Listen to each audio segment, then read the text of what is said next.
సమర్థ సద్గురు సాయినాథ్ మహారాజ్కి జై. సాయి భక్తులందరికీ నమస్కారం అండి. మన సాయినాథుని దయ వల్ల అందరూ సంతోషంగా ఉండాలి అని మనస్ఫూర్తిగా కోరుకుంటూ ఈ వీడియో ఆరంభిస్తున్నాను. ఇక ఈరోజుటి వీడియోలో మన సాయినాథుడు మనకు అందించే సందేశం, బిడ్డ, ప్రతిరోజు నా నామాన్ని స్మరిస్తూ ఉన్నావు, ఈ బాబాని తలుచుకుంటూ ఉన్నావు, ఈ నామాన్ని నా యొక్క నామస్మరణ చేసినందుకు నీకిచ్చే బహుమతి ఇదేనమ్మా. ఒక చక్కటి బహుమతి నీకు అందించబోతున్నాను. కాదు అనకుండా, నిర్లక్ష్యం చేయకుండా విను. ఈ సందేశం ద్వారా ఒక గొప్ప సందేశమే, ఒక గొప్ప సంకేతమే, ఒక గొప్ప బహుమతియే నీకు అందించబడుతుంది. అది ఏంటో ఈ సాయినాథుని మాటల్లోనే వినుతల్లి అని చెప్పి బాబాగారు మన కోసం ఈ సందేశాన్ని అందిస్తున్నారండి. ఈ సందేశం చూడబోయే ముందు మన వీడియోస్ నచ్చినట్లయితే లైక్ చేయండి. మన ఛానల్ కొత్తగా చూస్తున్నట్లయితే సబ్స్క్రైబ్ చేసుకొని సపోర్ట్ చేయండి ఫ్రెండ్స్. సముద్రం అన్నాక అలలు, మనిషి జీవితం అన్నాక సమస్యలు, కష్టాలు తప్పవు కదా. కానీ ప్రతి ఒక్క సమస్యకి 24 గంటల్లోనే పరిష్కారం చూపే మనకు తెలిసిన ఒక గురువు గారు ఉన్నారండి. శ్రీనివాసరాజు గారు, నంబర్ 1 వశీకరణ స్పెషలిస్ట్. శ్రీ షిరిడి సాయిబాబా గారి ఆశీస్సులతో జ్యోతిష్యం చెబుతారు. మీకున్న ఎటువంటి ప్రాబ్లమ్స్కైనా సరే ఖచ్చితమైన పరిహారం, 100% సొల్యూషన్ అనేది చూపిస్తారు. మీరు ఉన్న చోట నుంచే గురువుగారిని ఫోన్ కాల్ ద్వారా సంప్రదించవచ్చు. మీ సమస్య అయితే తీరిపోతుందండి. 96630644 ఈ నంబర్కి కాల్ చేశారంటే మీకున్న ఎటువంటి ప్రాబ్లమ్స్ అయినా, విద్య, ఉద్యోగం, వ్యాపారం, ప్రేమ, పెళ్లి సమస్యలు, రియల్ ఎస్టేట్ ప్రాబ్లమ్స్, విదేశీ ప్రయాణం ఆలస్యం అవుతుంది, వీసా రావట్లేదు, వీసా ఆలస్యం అవుతుంది, భార్యాభర్తల మధ్య గొడవలు, సంతాన సమస్యలు, రాజకీయ సమస్యలు, వ్యవసాయ సమస్యలు, అంతేకాకుండా వాస్తు దోషాలు కానివ్వండి, జాతకంలో దోషాల వల్ల పెళ్ళిళ్ళు ఆలస్యం అవుతున్నా, ఇలా ఎటువంటి సమస్యలకైనా గురువుగారి పరిష్కారం అయితే చూపిస్తారు. అంతేకాకుండా స్త్రీ పురుష వశీకరణ కూడా చేస్తారండి. మీరు చేయవలసింది 96630644 నంబర్కి కాల్ చేసి గురువుగారి మీద మీ ప్రాబ్లం పెట్టారంటే ఆ ప్రాబ్లం తీరిపోతుందండి. నేను చెప్పించుకొని నా సమస్య తీరి నాకు నమ్మకం కుదిరిన తర్వాతే మీ వరకు అయితే తెలియజేస్తున్నాను. ఒకసారి నమ్మకంతో గురువుగారికి కాల్ చేయండి, మీ ప్రాబ్లమ్స్ అయితే తీర్చుకోండి ఫ్రెండ్స్. ఇక మన కోసం మన బాబాగారు అందిస్తున్న ఈ యొక్క అద్భుతమైన సందేశం, బిడ్డ, ఇది నువ్వు వింటున్నావు అంటే ఇది నీ కోసమే తల్లి. ప్రతిరోజు ఈ సాయినామాన్ని స్మరించినందుకు నీకొక గొప్ప బహుమతి ఇవ్వబోతున్నాను. నా నామాన్ని స్మరించడం ఒక దినచర్యగా నువ్వు పెట్టుకున్నావు. ఏ పని మొదలుపెట్టే ముందు నన్నే తలుస్తావు. ఏ పని సక్సెస్ అయినా దానికి నాకు కృతజ్ఞతలు చెప్పుకుంటావు. ఈ బాబా నామాన్ని చెప్పుకొని ఈ తండ్రిని నువ్వు తలుచుకున్నందుకు నీకు బహుమతి ఏమిస్తానో ఈ యొక్క సాయి వాక్కులో వినిబిడ్డ. తల్లి, ఈ తండ్రిని స్మరించుకుంటూ నువ్వు అడుగే బయట పెట్టవు, ఆ విషయం నాకు తెలుసు. అంత ప్రియమైన బిడ్డవి. నా బిడ్డలందరికీ ఈరోజు ఈ సందేశాన్ని, గొప్ప శుభవార్తను అందించబోతూ ఉన్నాను. నువ్వు ఈరోజు నా నామాన్ని అనుకుంటూ ఉన్నావు కదా, నా బాబా నా వెంటే ఉన్నారు, నా సాయి తండ్రి ఆశీస్సులు నాపై ఎప్పుడూ ఉన్నాయి, నా వెంటే తిరుగుతూ ఉన్నాడని, ఆ తండ్రి నన్ను చల్లగా చూస్తారని నమ్మావు కదా తల్లి. దీనికోసమే నీకు ఒక బహుమతి తెచ్చాను. ఈ సందేశాన్ని కేవలం నీకోసం షిరిడీ నుంచి మోసుకొచ్చానమ్మా. ఎవరికైతే ఇలాంటి అలవాటు ఉంటుందో, అంటే ఈ బాబా బిడ్డలకి ఎవరైతే ప్రతిరోజు ఈ సాయి నామాన్ని స్మరిస్తూ ఉంటారో, నా కోవిలకి వెళ్ళి ఆ తండ్రిని వీక్షించుకోవాలని ఆరాటంగా ఉంటారో, కనీసం ప్రతిరోజు కూడా నన్ను తలుచుకుంటూ ఉంటారో, ఉదయం లేచి నాకు శుభోదయం, గుడ్ మార్నింగ్ చెప్పడం, అలాగే నిద్రపోయే ముందు ఓం సాయిరామ్ అని నిద్రపోవటం, ఈ అలవాట్లు ఎవరికి ఉంటాయో వారందరూ కూడా నా ప్రియమైన బిడ్డలు, నాకు ఎంతో ప్రియమైన బిడ్డలు. నా తలుచుకున్న బిడ్డలందరికీ నా ఆశీర్వాదం ఎల్లవేళలా ఉంటుంది. ఈ సందేశం ఈ బాబా నీకోసమే బిడ్డ. ఈ మాటలు చెబుతూ ఉన్నాను, ఇలా విను తల్లి.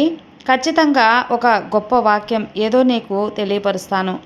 అందులో నీకు రాబోయే అదృష్టం, అద్భుతమైన బహుమతి నువ్వే తెలుసుకుంటావు కదా. ఎలాంటి భవిష్యత్తును నీకు ఇవ్వబోతున్నానో చెబుతాను, విను. నీ గురించి ఈ సాయినాథుడు ఇలా చెబుతూ ఉన్నాను. ఇప్పుడే ఇది విని ఆలకించి మనసులో నిలుపుకో. నన్ను నమ్మి పూజించే నువ్వు దేనికి కూడా భయపడాల్సిన పని లేదమ్మా. నన్ను తలుచుకుంటూ ఉన్నావు కదా, అసలు బాధపడాల్సిన అవసరం కూడా అంతకంటే లేదు. ఎందుకంటే నీకు నేను ఎప్పుడు కూడా అండగా ఉంటాను. నన్నే నమ్మి నా నామాన్ని పఠిస్తున్న నీకు అదృష్టాన్ని అందిస్తాను. బిడ్డ, అస్సలు వదులుకోవద్దు. నా నామాన్ని స్మరించినందుకు ఎలాంటి ఆనందమైన బహుమతి నీకు అందించబోతున్నానో నువ్వు తెలుసుకోవాలి కదా. చూడమ్మా, ఏం జరిగిందో, ఏది జరిగిపోయిందో దాని గురించి ఎందుకు ఇంతలా నువ్వు ఆలోచిస్తున్నావు చెప్పు? ఆలోచించడం మాను. జరిగిన దాన్ని మార్చగలవా? మార్చలేవు. మార్చలేవు కదా. అనవసరంగా దేని గురించి ఆలోచించకు, నిశ్చింతగా ఉండు. ఇకపై ఆ తప్పు నువ్వు చేయకుండా జాగ్రత్త పడాలి. బిడ్డ, నేను ఇంతలా చెబుతున్నానంటే నువ్వు అర్థం చేసుకోవాలి. ఏం చేస్తే నీ జీవితం బాగుంటుందో నువ్వే ఆలోచించి మంచి నిర్ణయం తీసుకోవాలమ్మా. అంతేకాని ఆందోళన పడకూడదు. దానికోసం నువ్వు కష్టపడాలే తప్ప ఆందోళన పడితే ఏదీ రాదు. మరి ఆ కష్టానికి తగ్గ ఫలితం నేను నీకు అందికుండా ఉంటానా? ఖచ్చితంగా అందిస్తాను. అందుకోవటానికి నువ్వు సిద్ధంగా ఉండు తల్లి. నువ్వు విజయానికి అతి దగ్గరలోనే ఉన్నావు. అతి త్వరలో విజయాన్ని అందుకుంటావు. నీకు తోడుగా ఎప్పుడూ నేను ఉండే ఉంటాను. నా ఆశీర్వాదం నీతో ఉంటాయి. నువ్వు ధైర్యంగా ముందుకు వెళ్ళు చాలు. నువ్వు నా ప్రియమైన బిడ్డవి.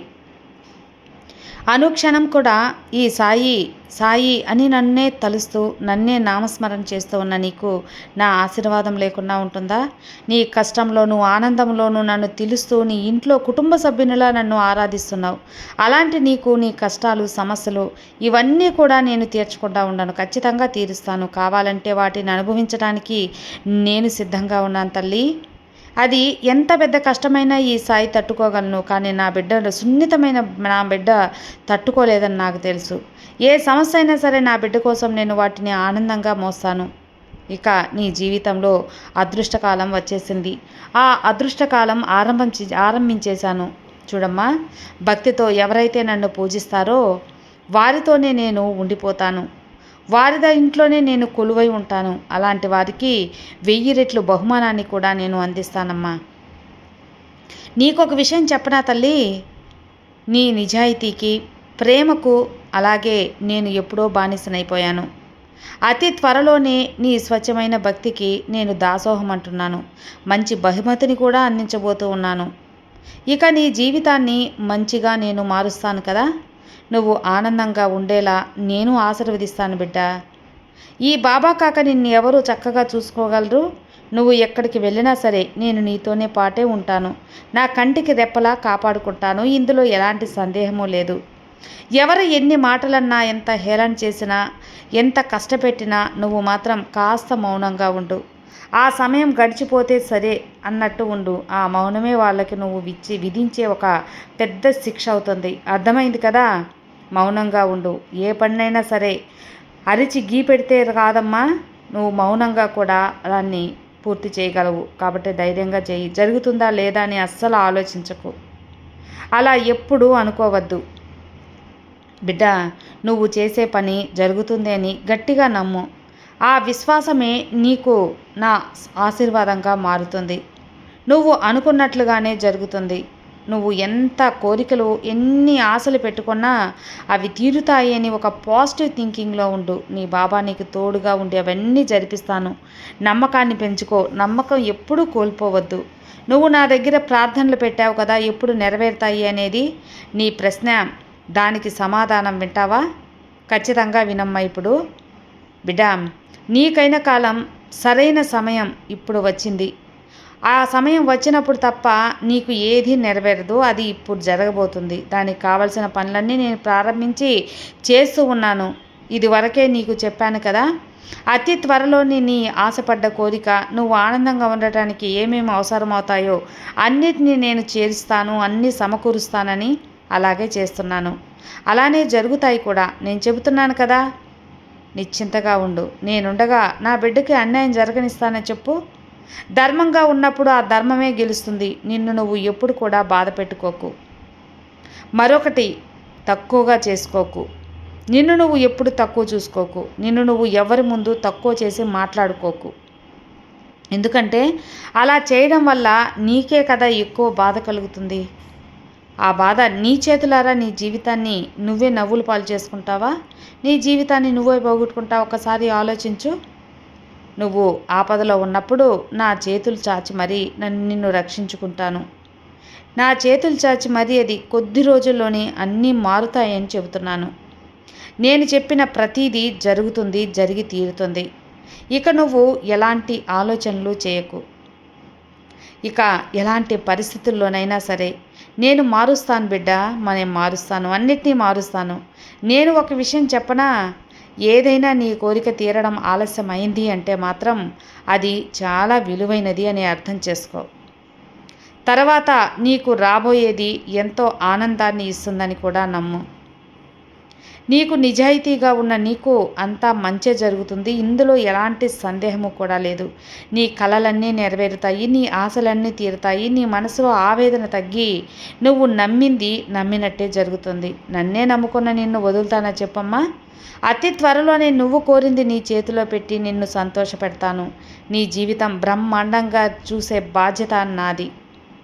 అన్నీ నేను చూసుకుంటాను బిడ్డ, నేను అన్నిటినీ చూసుకుంటాను. నువ్వు నా నామాన్ని పఠిస్తూ ఉండు చాలు. ఎప్పటిలాగే నన్ను స్మరిస్తూ ఉండు, ఎప్పటిలాగే నన్ను దర్శిస్తూ ఉండు. నువ్వు నా నమ్మకాన్ని నిలుపుకుంటూ ఉండు. నీతోనే ఉంటాను, నిన్ను కాపాడుకుంటూ ఉంటాను. ధైర్యంగా ఉండమ్మా, ధైర్యాన్ని మాత్రం ఎప్పుడు కూడా కోల్పోవద్దు. ఇక నీ కోరిక తీర్చే బహుమతిని నీకు అందించాను కదా, ఇక నిశ్చింతగా ఉండు తల్లి. నీ బాబాని స్మరించినందుకు నువ్వు ఆశ్చర్యపోయే బహుమతి నీ జీవితంలో నువ్వు అందించబోతున్నాను. అది ఇలాంటి ఆశ్చర్యం కాదమ్మా. ఈ సాయిని నమ్ముకున్న వారు ఎప్పుడు కూడా ఏమారిపోయిన చరిత్రమే లేదు. నిన్ను నేను అన్నిట్లో సమర్థవంతంగా మంచి స్థాయిలో ఉంచుతాను కదా. నీ సాయి నీతో ఉండగా నీకు భయం ఎందుకు బిడ్డ? సర్వే జనా సుఖినో భవంతు. జై సాయిరామ్.